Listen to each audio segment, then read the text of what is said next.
আমি কেমন করে নেব তোমার খবর?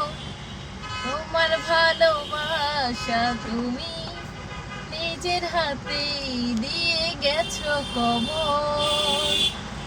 হয়তো তুমি ভুলেই গেছো পুরনো সব কথা, অনেক রকম আনন্দ, কত শত ব্যথা এরই মাঝে কাটিয়ে গেল অনেকটা বছর, অনেকটা বছর।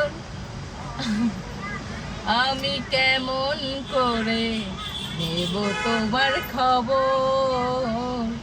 তোমার ভালোবাসা তুমি নিজের হাতে দিয়ে গেছো কবর। আমি কেমন করে নেব তোমার খবর? তোমার ভালোবাসা তুমি নিজের হাতে দিয়ে গেছো কবর।